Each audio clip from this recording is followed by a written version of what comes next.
Nos encontramos con Jorge Ignacio Aguadero, Casado.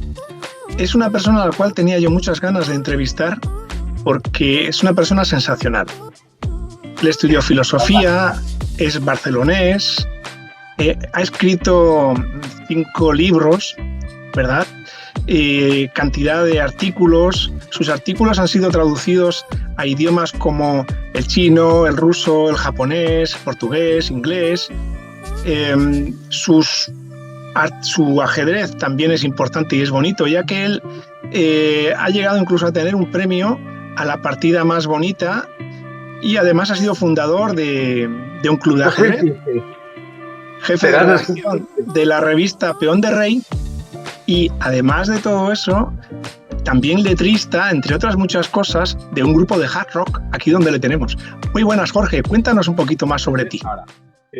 Es un placer estar con vosotros, que me hayáis invitado a vuestra casa. No, la verdad es que, a ver, que tampoco se lleve a engaño la gente. Yo soy un jugador nivel club, jugador más de los que abundan en los clubes de ajedrez. Simplemente que hubo un día en el que las cosas salieron excepcionalmente bien y la partida salió en los periódicos. Leoncho García la recogió para El País, para el Dominical del País, y luego también otro periodista la recogió para el Mundo Deportivo, si no recuerdo mal, aquí en Barcelona. Pero vamos, que yo no produzco belleza ajedrecística como algo habitual en mí, sino que eso fue algo absolutamente excepcional y seguramente que nunca se produzca otra igual. Bueno, eso nunca se puede decir, ¿verdad? Sí que perdemos a lo mejor capacidad de juego con los años, pero también la experiencia nos puede dar oportunidad a eso, a belleza en las partidas, que muchas veces se produce por errores de alguien, ¿verdad? Pues sí, sí, tiene que existir el error. Y además el error nos conduce al asombro y es necesario en nuestras vidas. Quien no se equivoca no progresa. Quien no conoce lo que es caerse, nunca se levantará y por lo tanto no progresará como persona. Así que ánimo a quienes nos equivocamos con mucha frecuencia en las cosas, porque es el camino para ir haciendo algo que nos interese. Muy bien, vamos a situarnos primero. Oye, ¿cómo te metiste tú a este mundo del ajedrez? ¿Cómo fue? Mira, mis inicios, acostumbro a decir que esto me viene de familia, porque mi padre, cuando era muy niño, tuvo la suerte de un día meterse en una sala donde se jugaba al ajedrez. Mi padre era muy travieso y había muchos señores mayores con largas barbas blancas que se iban a enfrentar a alguien, a un campeón que había llegado a la sala. Mi padre no tenía ni idea del asunto, la verdad, aunque conocía el movimiento de las piezas. Y de pronto se sienta en esa silla delante de una mesa que estaba vacía y cuando alza la mirada se encuentra cara a cara con Alikine. Claro, le impresionó mucho el caballero. Y desde ahí nació el amor por el ajedrez y es algo que me ha transmitido. Y estoy muy contento y muy orgulloso de pertenecer a la comunidad de ajedrecistas del mundo. Ahí Sí, empezó bueno, todo. no me extraña. Además, tus siguientes pasos han sido muy elaborados y muy importantes, ¿no? Eh, ¿Cuándo es cuando tú te decides por fundar el club y meterte en algo más que simplemente el juego del ajedrez? Vamos a ver, yo tuve la suerte de que quien se ha convertido en un grandísimo amigo mío, el profesor Jaume Ventura, sus hijos iban a mis clases en un club y un día me invitó a tomar unos helados en una granja y me dijo, Jorge, ¿qué te parece si lanzamos adelante un club de ajedrez? Y bueno, con helados delante, ¿cómo iba a decir que no? Y además, cuando Jaume te hace una propuesta, no puedes decir que no. Primero, porque Jaume es una autoridad intelectual y además es una persona absolutamente excepcional. Entonces, yo con Jaume hasta el fin del mundo, si él me lo pide. Muy bien. Luego, lo que tenía curiosidad por saber, yo sé que eres el jefe de redacción de la revista internacional Peón de Rey, ¿verdad? Pero Sí. escribes artículos, eres una persona que ha llegado a ser trending topic en China, que eso yo creo que en Occidente, no sé si habrá otra persona. En fin, ¿qué fue primero, los artículos en otros medios o la revista Peón de Rey? Fueron primero los artículos en otros medios, en concreto en el diario Global Times de China, perteneciente al grupo de People's Daily, que sería el diario madre. Y bueno, la verdad es que en cierta ocasión yo recuerdo, esto fue así, mi llegada a Peón de Rey, que un amigo que pertenecía a la Sociedad Española de Ajedrez por correspondencia, un día me dijo, Jorge, ¿por qué no nos escribes algo, un artículo, sobre lo que tú quieras, para animar un poquito la página web de la asociación, porque la estamos haciendo y por ahora tenemos poco contenido? Pues claro, si un amigo te pide algo, ¿cómo vas a decir que no? Pues adelante. Y escribí un artículo que fue una entrevista a otro amigo, al gran maestro Luis Comas. Y claro, cuando escribes algo sobre Luis Comas, no puedes escribir algo frío, tienes que escribir algo un poquito como es él. Luis es muy cinético, es una persona eh, con una personalidad, nunca mejor dicho, ¿no? Que es tremendo Luis Comas, además muy, muy querido amigo y un sabio.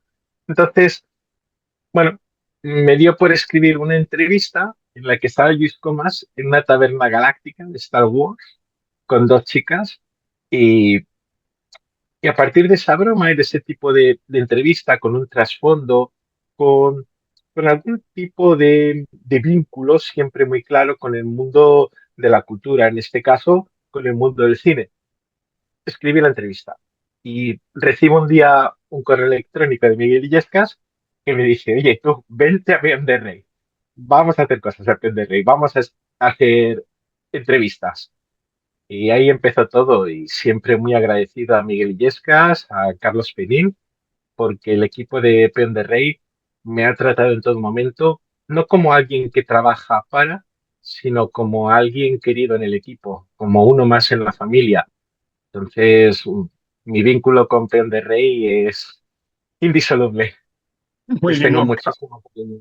Sí, bueno, con Miguel además debe ser una otra maravilla también, ¿no? Yo no le conozco personalmente, pero tengo muchísimas ganas, la verdad es que me han hablado muy, muy, muy bien de él.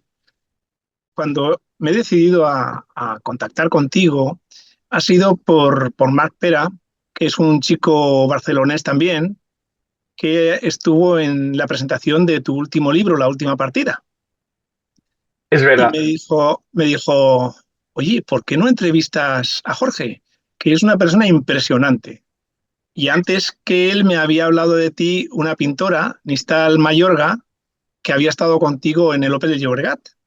es Y me verdad. había dicho que eras una gran persona también, que había estado contigo, me contó un montón de cosas, ¿no? Y entonces me surgió la curiosidad. Bueno, vamos a empezar por este libro, si te parece, y cuéntanos Muy algo bien. de la última partida. ¿Cómo surgió la idea y algo de su trama? En primer lugar, mira, aquí tengo la última partida. De hecho, tenía puesto, pero no sé dónde lo habré colocado en la pantalla, un fondo con la última partida. Em, yo, como escritor, siempre he tenido en mente poder escribir una novela ambientada en el mundo del ajedrez. La cuestión es que no tenía claro cuál sería el tono, el ambiente en el que hacer la novela. Por otra parte, quería que fuese con una editorial potente, ya que hasta el momento mis oportunidades en el mundo de la novela siempre habían sido en editoriales pequeñas, excepto en una ocasión, la segunda novela, precisamente, la hice con una editorial grande, se publicó en México, pero inmediatamente la editorial fue absorbida por otra y, bueno, pues total que lo que querían era sobre todo la distribución. Y claro, todos los libros que pertenecían a la editorial anterior, pues quedaron ya solapados. La cuestión es que un día recibo una llamada de una editora de Penguin, Random House, y me dice, Jorge, queremos que nos escribas una novela que sea un thriller ambientado en el mundo del ajedrez. Y dije, bueno, se conjugan dos sueños para mí. No puedo decir que no. Pues durante un año a trabajar en ello y a trabajar duro, ciertamente. No me quejo en absoluto, es la oportunidad literaria de mi vida. Si las cosas salen bien, pues podría ser que me dedicase en exclusiva a escribir novelas. Si la cosa no sale bien, bueno, pues seré uno más que ha intentado llegar al Olimpo y no lo ha conseguido. No pasa nada, al menos habré tenido una oportunidad en la vida. No, no seré de los que lloren por ello, todo lo contrario. Siempre agradecido haber tenido la oportunidad. Y en el libro he volcado todo mi amor por el juego del ajedrez, por las personas que juegan al ajedrez. Son el gran tesoro, los ajedrecistas. Eso no significa que la vía vital de estos personajes que he incluido en la novela vaya a ser fácil, ni muchísimo menos, porque son personajes muy extremos. Pero bueno, también hay que tener en cuenta que los ajedrecistas de la vida real en los que me inspiro no van por ahí matando personas. Yo necesitaba algún asesino para el libro y en eso estamos. Es un thriller, una novela negra. Esa sería la primera lectura.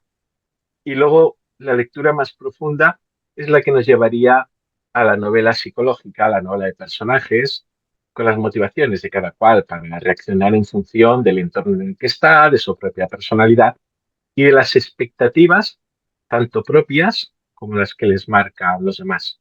Bueno, de todas formas, espero que no nos dejes de publicar artículos también, aunque tengas mucho éxito que te deseo con los libros. Me ha Te parecido por agradezco todo eso. lo que he leído sobre ti, que además eres una persona muy espiritual, ¿no? Muy de sentimientos. Y lo plasmas también en todo esto, y eso que estamos hablando de un thriller, ¿no? De una... Ahí cuéntanos un poquito el trama, eso de que son 64 los asesinatos que hay, ¿verdad? Cuéntanos un poquito más lo que puedas, claro, Bueno, sin más que describir. en cuanto al número de asesinatos, que ahí también la gente de marketing de la editorial pues pone sus cosas, sobre todo la cuestión es que cuando una persona nace, está marcada por el destino, de alguna manera, de alguna manera. Yo creo en ese tipo de influencia. No, no te estoy hablando de cuestiones astrales, no, no, me refiero al hecho de que el ser humano nace en compañía de otras personas que van a influir en nosotros, para bien o para mal, ya sea la familia, ya sean las amistades que se vayan haciendo a lo largo de los años, ya sea el entorno. No es lo mismo nacer en una ciudad bombardeada que nacer en una ciudad llena de vida y esplendor. No es lo mismo, eso condiciona. No es lo mismo nacer en un lugar donde no hay que comer que nacer en un lugar donde hay abundancia. No es lo mismo nacer en un entorno en el que ir a la escuela sea un privilegio para solo unos poquitos o nacer en un lugar donde haya grandes universidades públicas. Así es. Todo eso nos condiciona. Luego, aparte, está la madera propia del ser humano que, que va a hacer que el árbol vaya creciendo en una dirección o en otra. Pero sí es cierto que esta epigenética, ¿no? Ese entorno nos modela mucho. Entonces, la cuestión es que esa predestinación del ser humano se convierte en algo mucho más marcado cuando hay mucho talento por medio. Te pondré un ejemplo que viví en primera persona hace unos poquitos años. Tuve la suerte de conocer al padre de Gukesh, ajedrecista Damarayo Gukesh, hace unos años aquí en Barcelona, en un torneo, en el Open de Sants en concreto, estuvimos tomando algo. Y en un momento dado, el padre Gukesh me dijo que él era consciente del enorme talento de su hijo, su mujer y él lo tenían muy claro. Es cierto que el chico era campeón del mundo, diré que sub-14 en aquella época. Bueno, era campeón del mundo sub algo.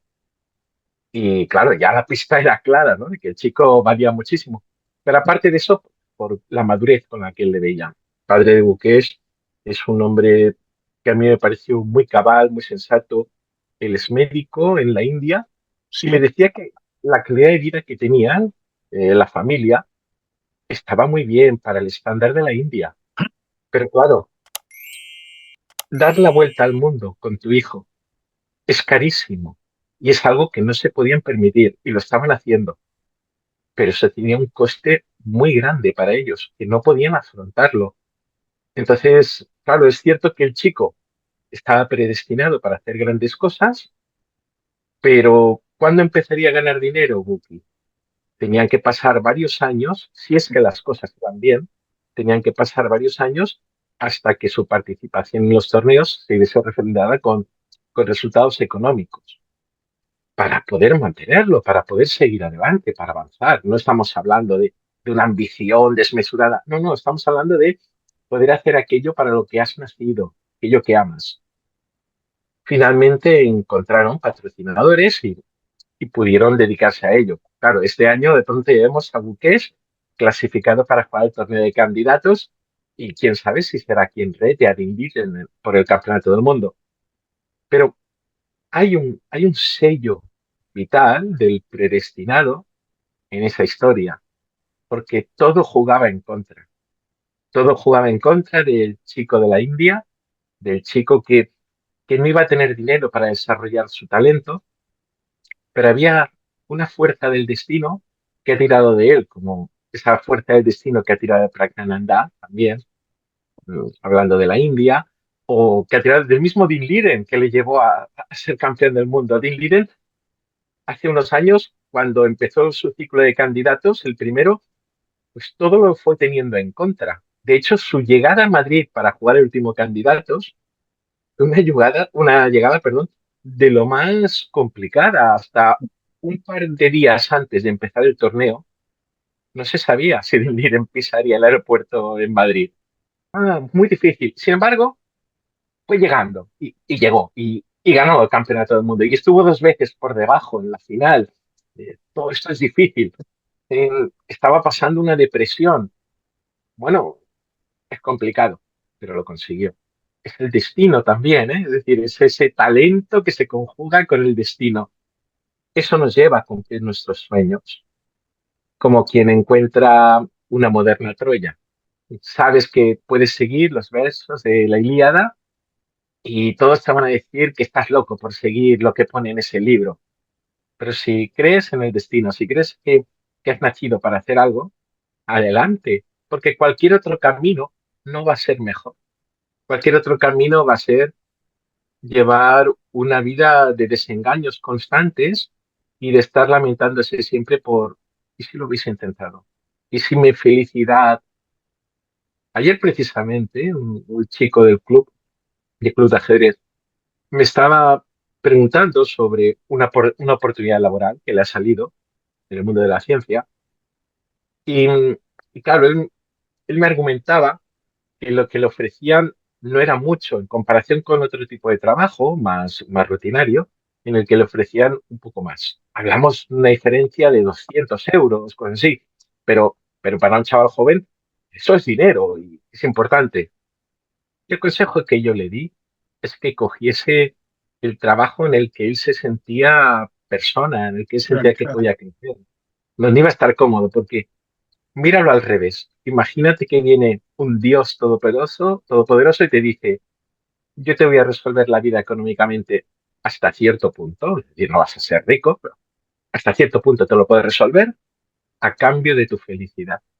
Te voy a dar 200 euros más al mes a cambio de que seas una persona triste, de que seas una persona amargada, de que seas una persona que cada vez que llegue el lunes estés deseando que sea viernes por la tarde para poder largarte de allí. Te voy a dar 200 euros al mes toda tu vida a cambio de que el fin de semana y las vacaciones sean una momentánea liberación de esa vida decadente y angustiosa. Oiga, no, mejor quédese en casa, a mí no me ofrezca eso, que yo con 200 euros menos pues viviré con alguna estrechez más, pero yo quiero llevar una vida en la que me sienta a gusto conmigo mismo. Y es lo que le dice a este chico. Ya llegarán más oportunidades. Sí, desde luego, lo que tú decías es el destino, pero también tenemos que poner de nuestra parte. Si nos quedamos quietecitos, pues no vamos a lograr gran cosa en la vida, ¿verdad? Hay que intentarlo, como Desde tú bien luego. has dicho. Estábamos hablando también, bueno, de lo que has hablado de Pragnananda y de Guqués, por supuesto. Yo además conozco un poco por alguien que conoces, ¿no? A Gatito, de Ah, Gijón. sí, sí, sí, sí, es verdad. Conozco a Entonces, Gatito. sí, que le voy a entrevistar también. Ya le he entrevistado varias veces, pero le voy a volver a entrevistar por las actividades que van a hacer en Gijón. Y Guqués ¿Y qué está muy tal? ligado, y su padre con él. Ah, pues yo sabía que era el contacto con Gut. ¿Qué es, Gatito? Qué curioso. Sí, Sé que él me presentó a Faustino Oro hace muy poquito y a su padre. estamos hablando, era 2 meses, cosas así, si no recuerdo mal. Pero sí, sí, sí, qué curioso. Y Pequeño el mundo.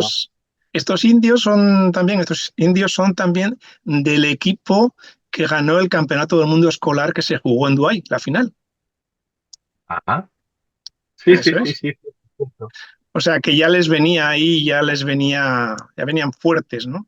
Y luego ellos pues se han sacrificado, como tú bien dices, y como las personas que han querido hacer algo en la vida normalmente han tenido que sacrificarse, ¿verdad? Si te parece, volvemos un poquito a la novela para que Sí, nos cuentes algo más. Ya sé claro, que es mejor que la leamos, que yo la tengo que leer, por supuesto, pero y en lo que yo he ido viendo las críticas y demás, que se trata de dos niños que empiezan, que son niños prodigio o algo así, un niño y una niña, ¿no? Cuéntanos lo que puedas, pero cuéntanos algo más, que tengo mucha curiosidad. vamos a ver. Hay varias líneas dentro de lo que es la novela y una de ellas es esa precisamente. Unos personajes principales que nacen en un entorno soviético. Estamos hablando desde el año 1958, que es cuando nace uno de los tres protagonistas, y luego los otros dos protagonistas son más cercanos a nuestro tiempo. Estamos hablando de un chico y una chica, como bien has dicho, que nacen, ahora mismo no recuerdo el año, pero ponen los años 70 por ahí aproximadamente. Ha habido un cambio en las costumbres soviéticas, por ejemplo. Hemos pasado de la Unión Soviética a Rusia, por ejemplo.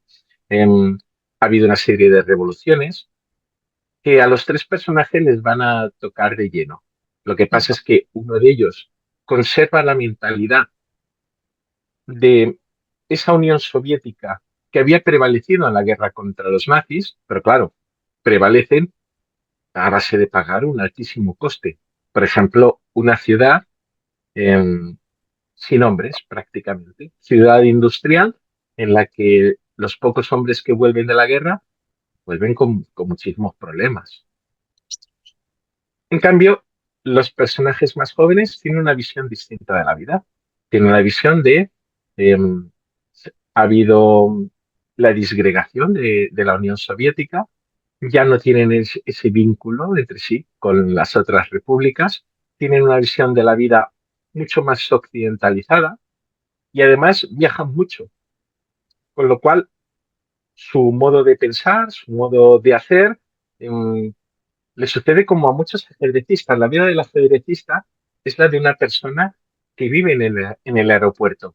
El ajedrecista de por sí, el ajedrecista de alto nivel, está trabajando en su búnker durante un determinado tiempo, preparando un torneo específico, el que sea, y luego de pronto es salir de allí, meterse en el aeropuerto, enseguida llegar al lugar de destino, fiesta de inauguración, a la mañana siguiente o por la tarde está jugando la primera partida, parpadea y está en su casa. Han pasado 9 días a toda velocidad y en esos 9 días, y ahí tenemos la segunda lectura de la novela, que es lo que a mí me importa mucho, en esos 9 días puede haber cambiado su vida por completo. Da igual que haya sido un niño prodigio, da igual que haya sido un joven con capacidad de llegar a lo más alto, da igual que 2 semanas antes todos esperen lo máximo de ti, porque si en esos 9 días las cosas han ido mal, tu elo, tu clasificación como ajedrecista, baja en picado y a lo mejor ya no estás entre los que reciben invitaciones para ir a los grandes torneos. Y todo eso que parecía tan prometedor desde que eras un niño se ha cortado en una semana y se quedan con cara de tonto, ¿no? De decir, bueno, ¿qué ha pasado? ¿Cómo es posible que la vida me haya pasado como un huracán?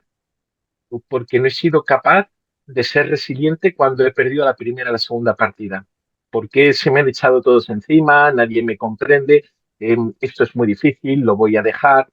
Ese tipo de sentimientos que el jugador de élite o la jugadora de élite debe aprender a vivir con ellos, debe aprender a contextualizarlos y saber que las cosas pueden salir mal, entonces hay que buscar el remedio para que cuando se pierda lo menos posible, pero la derrota está ahí, existe, y se necesita mucha fuerza mental para ello. Ya no eres el niño bonito, ya no te hacen las entrevistas, ya no llegan los políticos a ponerse al lado tuyo en la foto. Em, claro, las cosas pasan muy deprisa y hay tantos que se quedan y no llegan. Y luego está el que se espera mucho de él, pero nunca acaba de romper y llegar a lo alto, porque es que no es fácil, es muy difícil. Son muchos queriendo llegar. Los rivales son súper talentos. Es decir, si el que quiere llegar, porque es muy bueno y trabaja mucho, se encuentra una escalera en la que sus rivales son personas como yo, como el común de los mortales, llegará seguro. Pero es que eso no existe en la vida real. En la vida real significa que cada vez que suben un peldaño, se encuentran a 500 personas de su mismo nivel. Y suben otro peldaño y sí, en vez de 500 serán 499, pero de su mismo nivel. Y otro peldaño, así hasta que queden solamente un grupito muy selecto. Bueno, eso es muy complicado. Y a esto le metemos un asesino o asesina que vaya por ahí matando personas.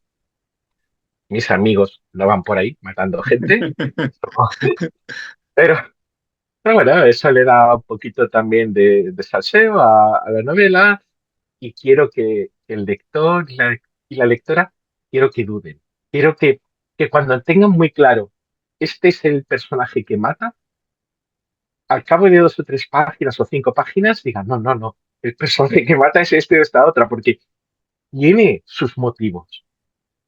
Todos tenemos motivos para matar. Si lo miras fríamente, si tú te paras un día, imagínate, coges un autobús, subes al autobús.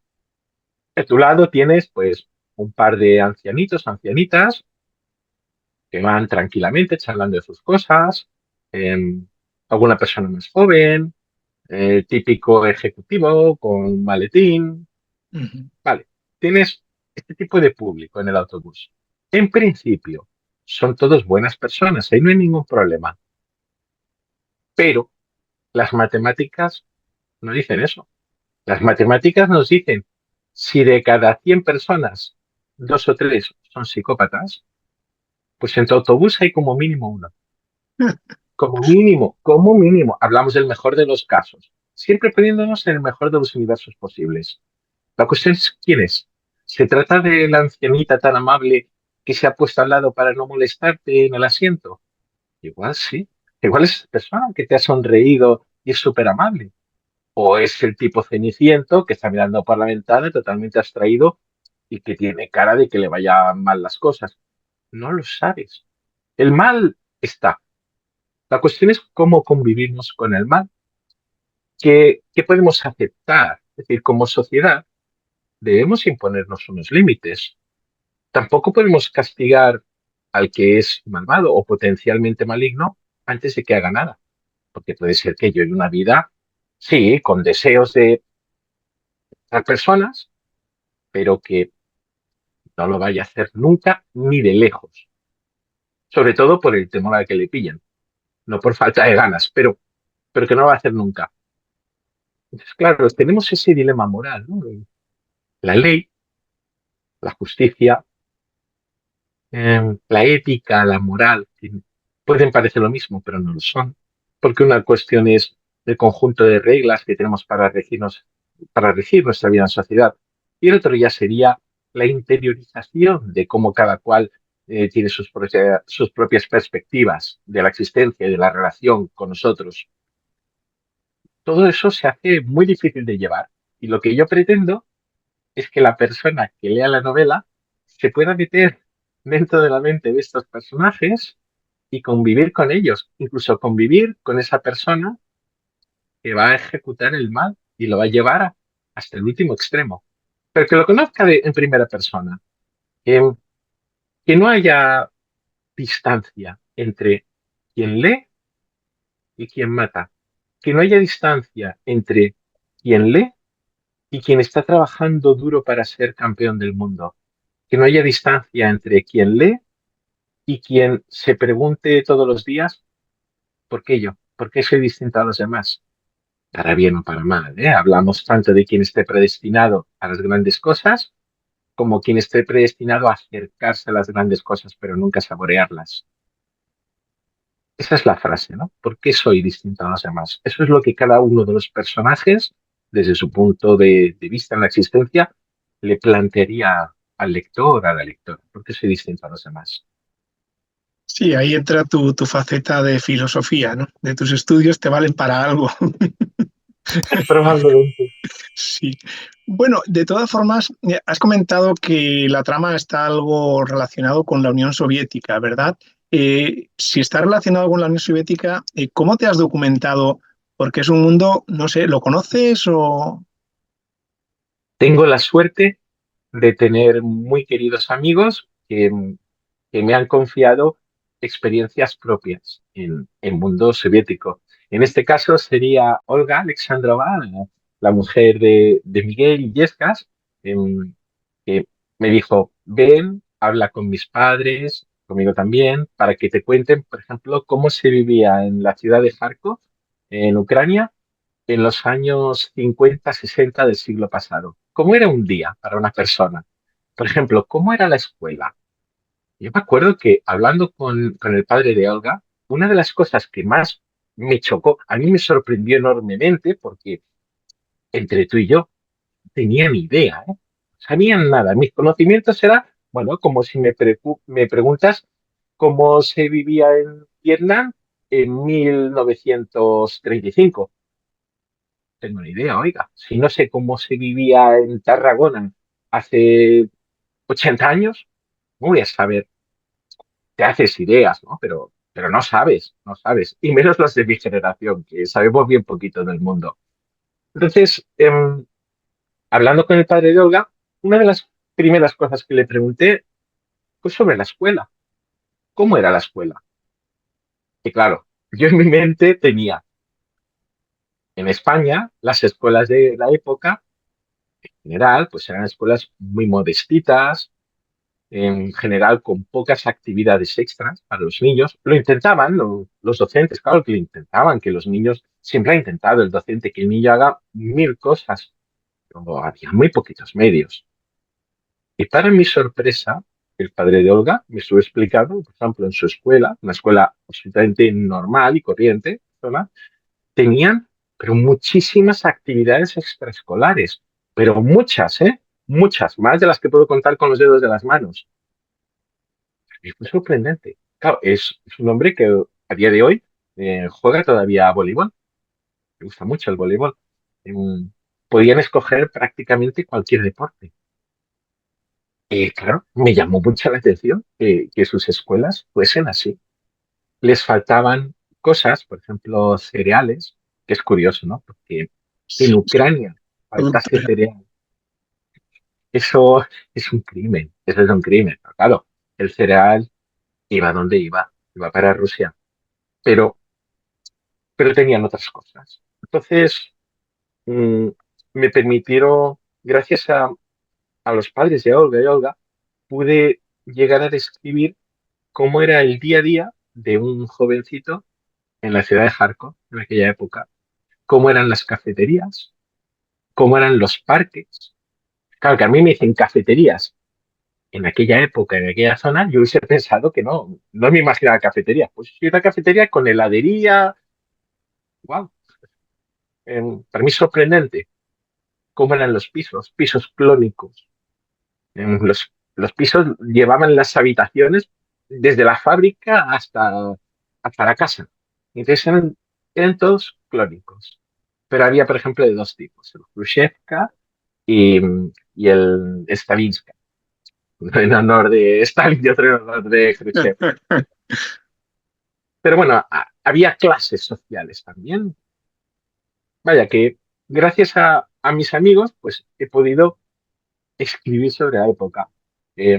Por ejemplo, Ana Mandache me ha explicado cosas sobre la ciudad de Tiflis, Georgia, pues en una época más moderna. Y también me ha ayudado mucho a poder contextualizar al personaje femenino en esa ciudad, precisamente.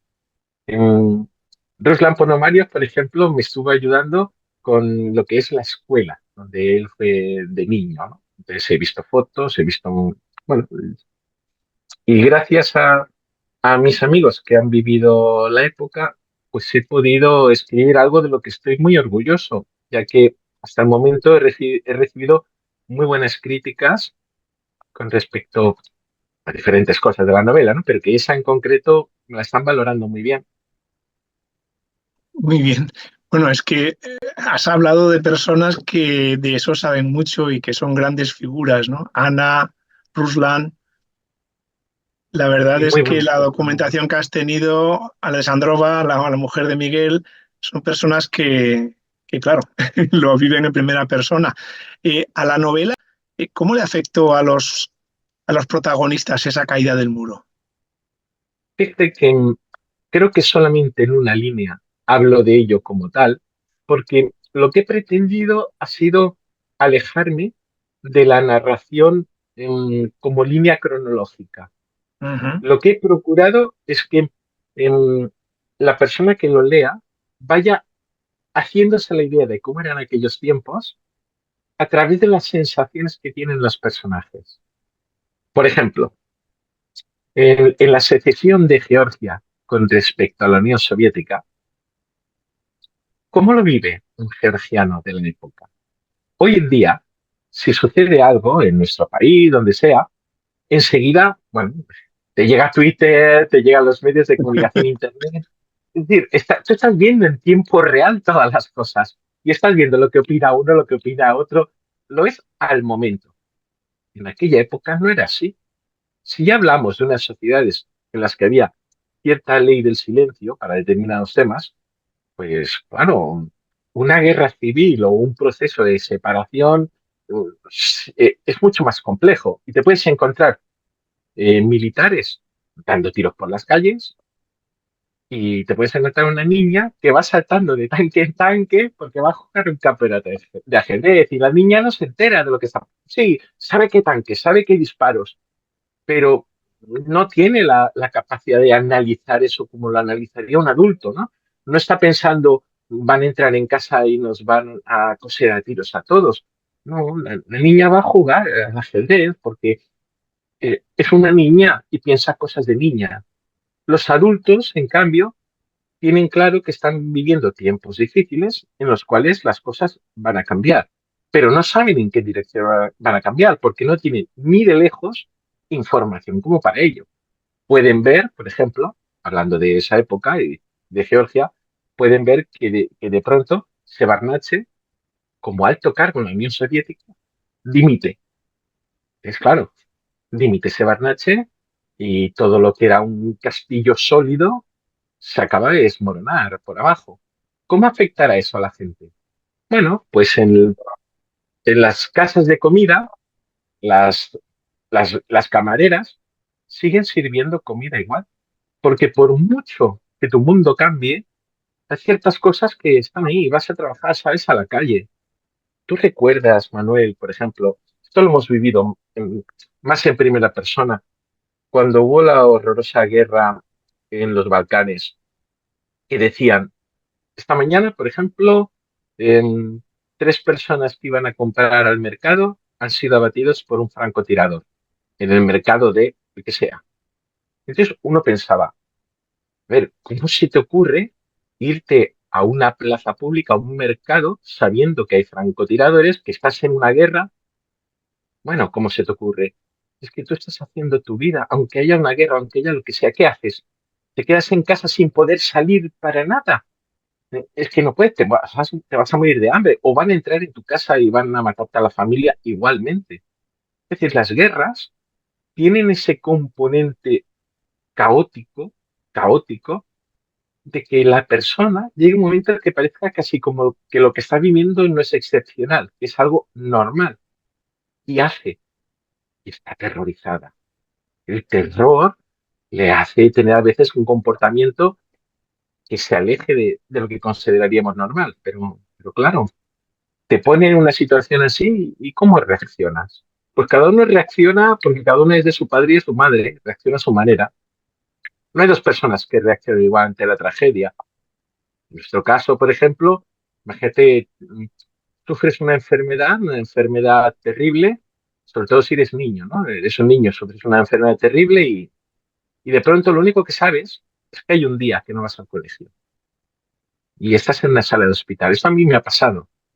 Un día que te toca ir al cole, pero en vez de ir al cole, te llevan a un médico, hay mucho revuelo a tu alrededor y pasan 2 semanas y estás en un hospital y no sales de allí y el tiempo pasa de otra manera. ¿Y qué le vas a hacer? Pues vivir con ello, ¿no? No puedes hacer otra cosa. Pues yo quiero que cuando las personas lean la última partida, me gustaría que se crease ese vínculo entre los personajes y las personas que los leen. Que, que puedan que la persona que lo lea diga, oye, ¿qué haría yo en esa situación? Ostras. Que no juzguen, este es bueno, este es malo. No, no. Si todos somos buenos y todos somos malos. Hay alguno que es peor que los demás en la novela, ¿eh? Desde luego que Claro, lo hay. Pero bueno, que nos tendríamos que ver en ciertas situaciones y a ver cómo reaccionaríamos. Yo creo que, por ejemplo, Auschwitz, Mauthausen, los terribles crímenes de la Segunda Guerra Mundial no se dieron por casualidad. Ni eran todos los alemanes malvados, ni todos los del bando aliado eran buenos. ¿Qué va? A veces la vida te pone donde te pone y reaccionas de maneras absurdamente insospechadas, que luego con el tiempo puedes llegar a decir, Dios mío, qué barbaridad, soy un monstruo, soy un monstruo. así es, así es. Bueno, aquí también en la Guerra Civil Española, por lo que me contaban, tocaban hermanos con hermanos pelear en bandos o contrarios, ¿no? Padres con hijos y familiares, ¿no? Te toca la guerra donde te toca. Lo de la antigua Yugoslavia, lo que tú comentabas un poco. Bueno, lo de Ana, bueno, ella lo contó en una ponencia del Congreso por la Igualdad de las Mujeres en Ajedrez, que hemos publicado hace poco el vídeo. Ya contaba un poco su experiencia de niña, ¿no? Allí entre los tanques. Y la verdad es que es lo que tú describes. Tengo cada vez más ganas de leer esa novela. O sea, yo creo que mañana la voy a pedir a donde haga falta, donde llegue más rápido para leerlo. ¿Qué tienes? ¿En un formato? ¿En dos formatos? ¿Cómo tienes eso? Mira, ahora mismo está en formato físico, cuesta sobre los 20, 21 € aproximadamente, y está también en formato para Kindle, Mm. sobre los 8 € diría que cuesta. Animo a las personas a que se lo compren, por supuesto que sí, el autor va a estar muy contento y la editora más todavía. Muy bien, la verdad es que sí. Además, lo que tú estabas contando, por diversos motivos, da a entender algo que yo he podido ver en otras novelas que he leído relacionados con el ajedrez y con las personas del ajedrez en la antigua Unión Soviética, y es que la educación allí era, como tú dices, bastante potente. Ese tipo de cosas se va a ver en la novela, ¿verdad? Por lo que has explicado. También hablé de eso, por ejemplo, con Elizbar Ubilaba, que también le hicimos una entrevista, y en las conversaciones que estuvimos hablando también contaba un poco allí de cómo eran las escuelas y cómo era la educación. La verdad es que teníamos aquí en Occidente quizás una idea muy diferente de lo que era la formación en aquellos países, ¿no? Del otro lado del acero, ¿verdad? Qué gran nombre, Ubilaba. No tengo el placer de conocerlo en persona, pero solamente su nombre inspira respeto, por supuesto que sí. Mira, hay un momento de la novela, de la última partida, Penguin Random House Ediciones B, en el cual hay dos ancianos que han pasado también por la guerra con los nazis. Ellos han perdido a la familia y pasan por una escuela. Y ahí les asaltan una serie de recuerdos, porque ven a unos niños que se han saltado las clases y están jugando al ajedrez. Por un lado, le dicen a los niños, tú, a la escuela, muy serios, pero por otro lado tienen una sonrisa diciéndose entre ellos que un mundo en el que haya niños que sean capaces de saltarse una clase y de recibir una bronca para hacer una actividad reflexiva como es jugar al ajedrez, es Eso. un mundo que tiene solución. Es un mundo en el que pueden quedar buenas personas. Pues yo creo que uno de los secretos de la educación en época soviética, ¿eh? No estoy hablando de que esa es la época que yo eché en falta, ni muchísimo No, menos, no, pero, no, no. Entiendo. pero que lo que quiero poner de manifiesto es que quizás a nosotros, desde nuestra perspectiva occidental, no nos llegaban muchas noticias de ellos, ni a ellos les llegaban noticias nuestras. Eso es. Entonces, nos hemos visto de una manera muy, muy enfrentada y sin llegar a entender realmente las virtudes que todos los sistemas políticos pueden llegar a tener. y los defectos y carencias que también Eso tienen es. son muy profundos. Por ejemplo, mira, yo tengo mucha relación con personal diplomático de China, bueno, y con personal de algún otro entorno también. Y ayer estaba pensando, ¿cómo iniciaría yo una conversación con un cónsul, un embajador, para explicarle que en mi país han ido unas personas con ELA al Congreso de los Diputados, con todo Mm. el dolor, con todo el dolor Ostras. físico, emocional, carencias económicas, con todo el esfuerzo que supone para una persona con ELA, no ya el moverse, el respirar, y solamente ha habido 5 diputados que les hayan prestado atención y cariño. Solamente 5 personas dentro de una multitud a los que no les costaba nada más que ir a trabajar un día más. Es decir, para nuestros diputados, y como son todos los partidos, pues no es una crítica a un partido en concreto, no, Sí, no. sí, sí, sí, sí. A nuestros diputados, dentro de nuestra querida democracia y de nuestra sociedad del bienestar y de nuestra sociedad, que es mejor que las demás sociedades, según nos dicen, no les salió del alma prestarle cariño, atención a las personas más débiles, más necesitadas y, y a las que más deberíamos todos esforzarnos por proteger. Y me pongo el primero. Y precisamente quiero sacar este tema porque, aunque a mí no me toca directamente, por suerte, el tema de la ELA, pero me podría tocar a mí, a mis Sí, padres, a mi pareja, a quien fuese, a mis sí, seres queridos. así es. Entonces, ya que no tenemos medios por ahora para encontrar un fármaco que solucione la ELA, como mínimo, como sociedad, lo mínimo que tendríamos que hacer es poner medios para que estas personas puedan tener una vida lo mejor posible y luego también otras medidas paliativas u otro tipo de soluciones que ellos en un momento dado deseen, pero tenemos que volcarnos en ayudarles, en darles cariño, en darles medios, que vean que nos importan. Lo que no podemos hacer es que de pronto los diputados se tomen como un día de fiesta cuando vienen los enfermitos a vernos. Oiga, no, por favor, eso lo han sacado un episodio de House, del Doctor House, que es cruel con los pacientes. Hombre, qué vergüenza. Yo no me atrevo a hablar de esto con amigos diplomáticos, porque es que no sé cómo defender a mi país en una situación así. No, no sé qué, se me caga cara de vergüenza, me hace llorar, me hace llorar.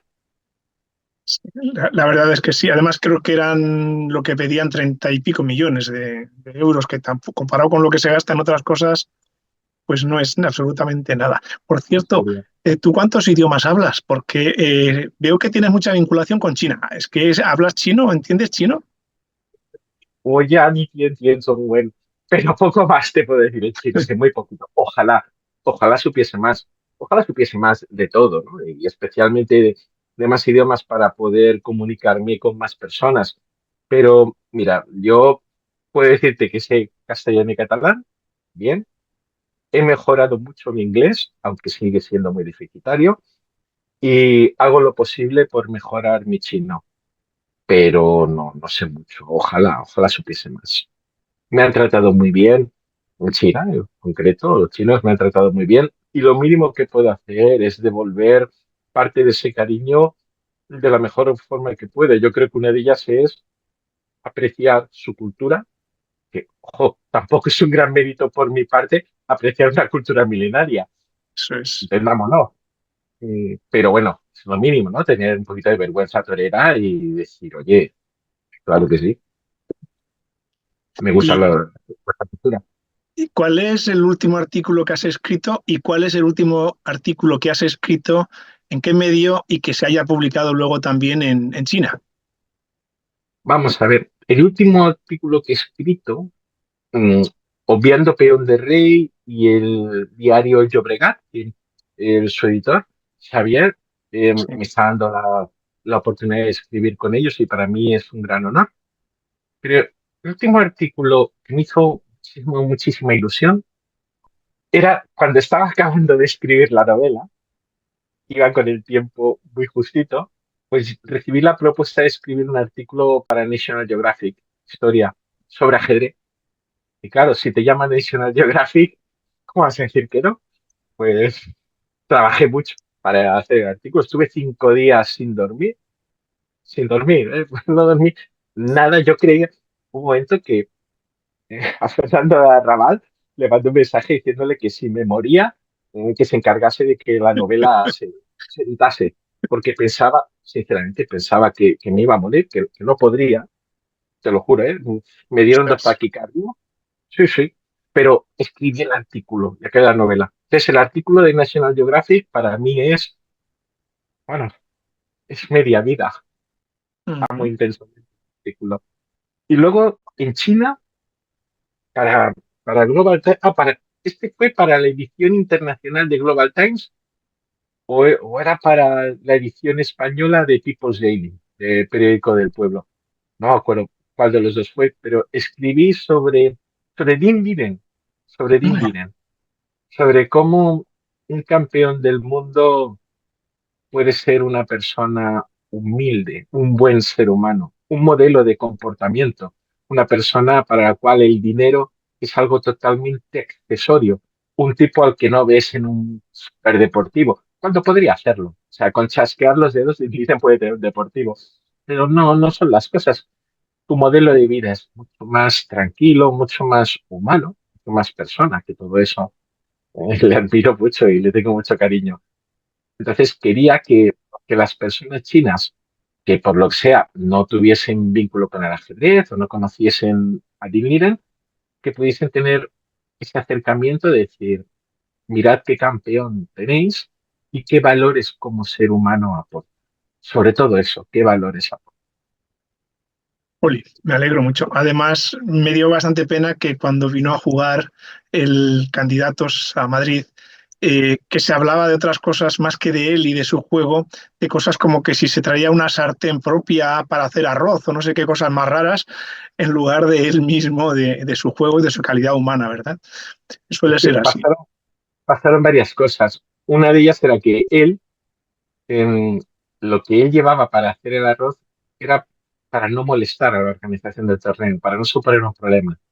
Es una persona muy humilde, muy humilde. Entonces, lo que no quería era suponer un problema a la organización. Fíjate cómo es. Y luego, además, mira, a mí me pasó con él una anécdota que un amigo común me riñó, me echó una bronca, porque cuando llegó la inauguración del torneo Ujú. en un hotel en Madrid, que hicieron una inauguración fantástica, la verdad. Estos madrileños, cuando se ponen a hacer cosas bonitas, las hacen muy bien. Pues yo me acerco a Líder para transmitirle saludos del cónsul general de China en Barcelona, que le gustaba mucho el ajedrez y, bueno, y a decirle, oye, que si necesitas algo, pues ya sabes, lo que necesites. Y cuando me acerco a él, con una chica, y había leído unas declaraciones que tenía pareja, y pensé, Jorge, saluda, dile hola, y hablaremos en otro momento. Y claro, hola y adiós, ya está. Leí yo el ojo y me voy. Y apenas hablé con él durante el torneo. Un poquito. Hablábamos más por correo electrónico en los días previos, pero en el torneo nada. Y cuando me vuelvo a Barcelona, al cabo de unos días, este amigo en común me escribe que ver que habéis dejado a Liren solo, totalmente solo en Madrid. Digo, no, hombre, está con la novia. Me dice, ¿qué dice la novia? Es una fan que se coló en la fiesta porque quería conocer a Liren. Y él, pues, no iba a dejar a la chica ahí sola, pues contestaba, sonreía y ya está. Y dije, pues yo pensaba que era la novia. Sí, esas cosas ocurren muchas veces. La verdad es que solamente de eso, esa final de candidatos tendría para que habláramos muchísimo, tendido de ello, porque fue muy interesante. Y por supuesto, el hotel de gran lujo que corrió con todo el coste de la organización principal, la verdad es que, claro, eso saben hacer las cosas muy bien, como pasó en Dubái, que también con muchísimo dinero se pueden hacer las cosas muy bien. Y eso que hay vosotros en el Llobregat, sin tanto dinero, que es bastante, creo que es el que tiene el torneo que tiene más dinero en premios de toda Europa, creo que es. pero evidentemente no tiene nada que ver con esos. Hacéis cosas muy, muy, muy importantes. También hay que tener ganas, como tú dices, de trabajar, ¿verdad? Hacer cosas buenas. Mira, Bueno, en cuanto al Llobregat, si me permites, sí, yo me puedo poner la medalla, pero en realidad yo no hago prácticamente nada. Yo escribo unas crónicas sobre lo que pase en el torneo. Realmente ahí tenemos otras personas, por ejemplo, desde Xavier, que se deja aconsejar muy bien por Roberto Villa, por Marcelo Panelo. Claro, es un equipo muy potente. Ha estado Patricia Claros, no puedo olvidarme. Patricia, por favor. no, Patricia, no, no te olvides. Claro, ya te digo, yo me Cantadora. puedo poner medallas, pero no me pertenece ninguna de esas medallas. Yo soy un pequeño engranaje más dentro del torneo. Son ellos los que realmente llevan las cosas. Gatito también hace cosas, claro que sí. Claro, es un equipo muy potente. Sí, tú has tenido la oportunidad de entrevistar a grandes personalidades del mundo del ajedrez, desde Karpov hasta Anand, ¿verdad? Eh, ¿Cuál es la entrevista que te sientes más satisfecho? No quién es la persona más importante para no dejarte en evidencia sobre quién, sino cuál es la entrevista con la que te has sentido más satisfecho. Hay una entrevista con la que a veces incluso sueño por las noches con Lewin Aronian, Aronian. porque sí, nos conocimos de una manera muy divertida en Mallorca, en un torneo Grand Suisse de la FIDE. Hace, es que a mí el tiempo se me da muy mal. Pongámosle 7 años. Y entonces tuvimos una anécdota ajedrecística muy divertida, Levon y yo. Y en un momento dado, yo pensé, ya verás, igual luego no va a querer que le entreviste al día siguiente. Y sí, tuve la suerte de comer un poquito de jamoncito y tal con él, y al día siguiente ya hicimos la entrevista eh, y comimos juntos, tal. Y descubrí en Lemon ser humano. Yo pensaba, mira, es que si en vez de ser la superestrella que está viviendo en otro lugar del mundo, fuese conocido mío del barrio, nos iríamos todos los días a tomar una cañita juntos. Es una persona encantadora, muy, muy, muy culta. Lemon es cultísimo. Y tenemos una característica en común. Una característica, claro, él lo hace bien y yo lo hago mal, pero una característica ajedrecística en común, que es pensar con música, pensar con música, ver el sonido de la posición, de las jugadas, muchas veces dejarnos llevar por el corazón más que por el cálculo, pero en sentido musical, en tener sinestesias. Levon es así. Claro, estamos hablando de un top 10 mundial, un superclase. Y yo soy un jugador muy malo, pero empatizamos mucho, nos caímos mutuamente muy bien. Luego nos hemos vuelto a ver en Barcelona precisamente y rememorábamos aquellos días, ¿no? Y nos reíamos mucho. Entonces, es una persona a la que llevo en el corazón, a Lewin Aronian. Llevo en el corazón a muchos de mis entrevistados y entrevistadas, de verdad, ¿eh? Que me han tratado todos muy, muy, muy, muy bien. Pero la persona con la que más sintonicé en todos los aspectos fue con Lewin. Es genial. La verdad es que pues ya me gustaría leer ese artículo, a ver si hay alguna manera de que me lo hagas llegar. Me Te estás lo dejando envío. con ganas de ver un montón de cosas y de leer de lo que escribes tú. La última partida, O sea, la por novela de la clase. supuesto, eso no tengas la menor duda que esa va a caer. Para ir terminando, cuéntanos algo que quieras destacar de lo último que vas a hacer. Si quieres del último artículo, si quieres del próximo torneo en el cual vas a estar involucrado, el de Llobregat, o de lo que quieras. Cuéntanos algo. Mira, siempre tengo muchas ideas para hacer cosas, esa es la verdad. Tengo, por ejemplo, un querido amigo con el que estamos ya acabando un juego de mesa, que no tiene nada que ver con ajedrez, un juego de cartas. Él es especialista en el tema, precisamente, y, y nos conocemos desde que éramos niños.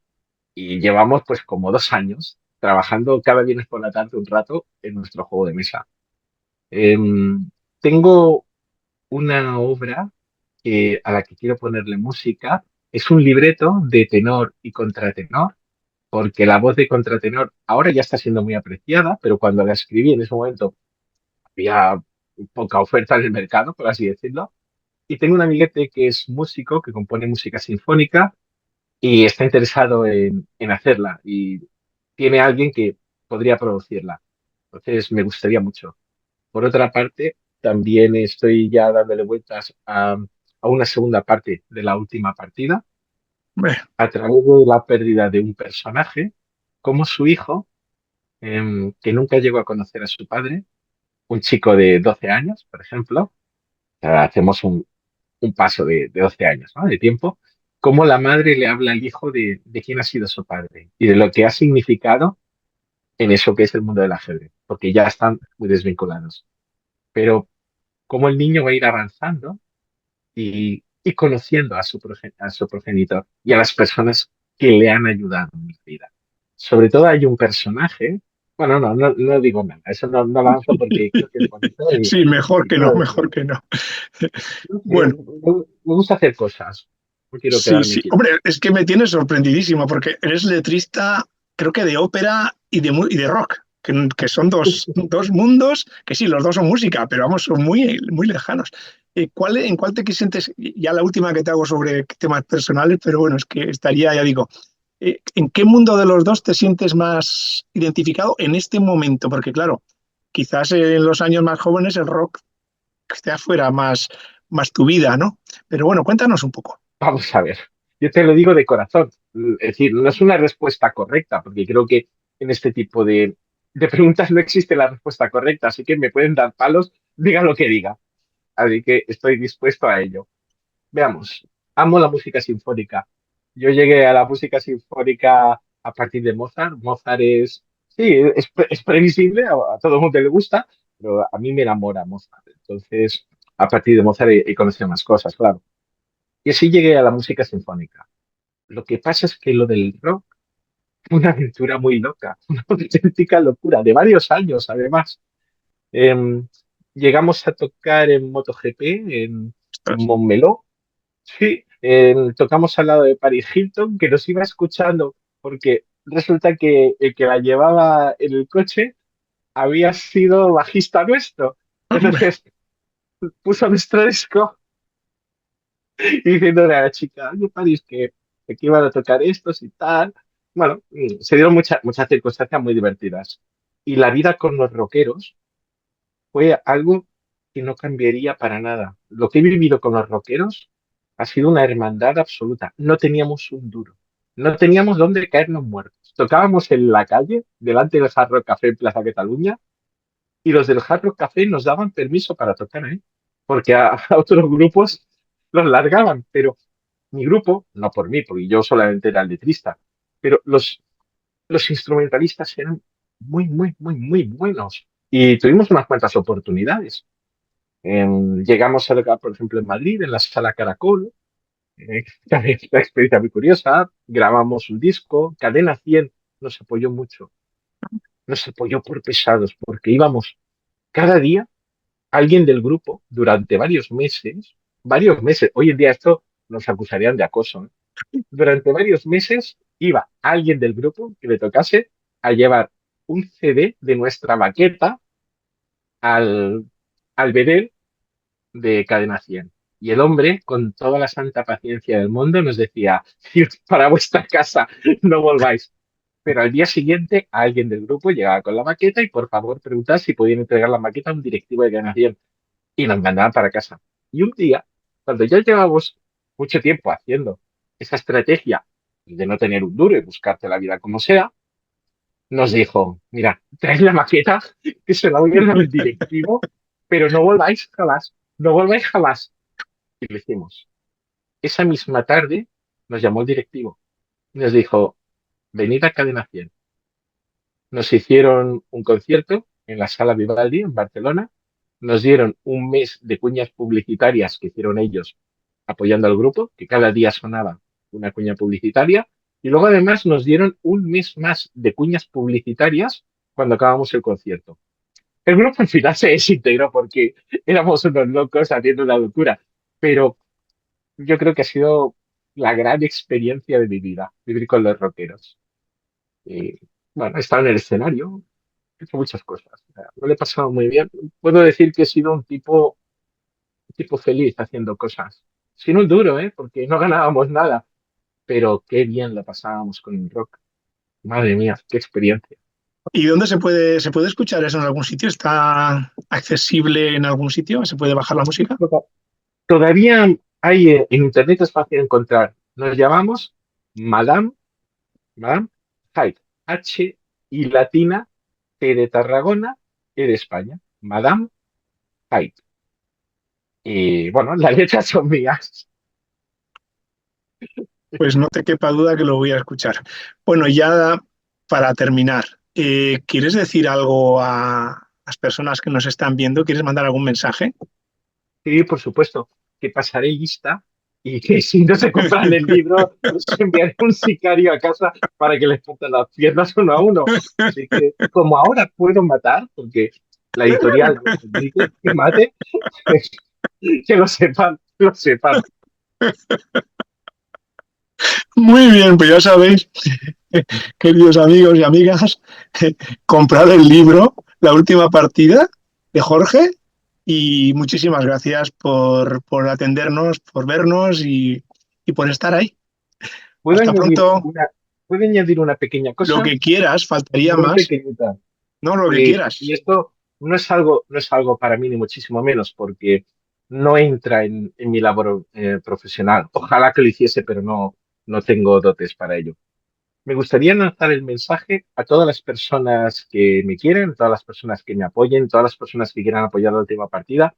Si es posible, cuando compren el libro, que compren un libro de un poeta o de una poeta de su localidad, que apoyen a alguien que haga poesía, que la apoyen, que compren un libro. Los libros de poesía suelen ser también muy baratitos. Tenemos una misión sagrada, las personas que amamos la cultura, y es la de proteger a los poetas, porque en general las personas que se dedican a la poesía suelen tener pocas posibilidades en el mundo editorial. Esto es un hecho y es un hecho muy triste. Se nos muere la poesía, se nos mueren los poetas y es nuestra misión divina salvar la poesía y ayudar a los poetas. Así que mi petición, mi súplica es que quien se compre mi libro, que por favor se compre un libro de poesía y que si tiene que elegir entre los dos, si no se puede comprar los dos libros, que se compre el de poesía. Para el mío ya habrá tiempo, pero que apoyen a los poetas. Eso es lo único que quería decir. Muy bien, bueno, ya terminamos. Gracias.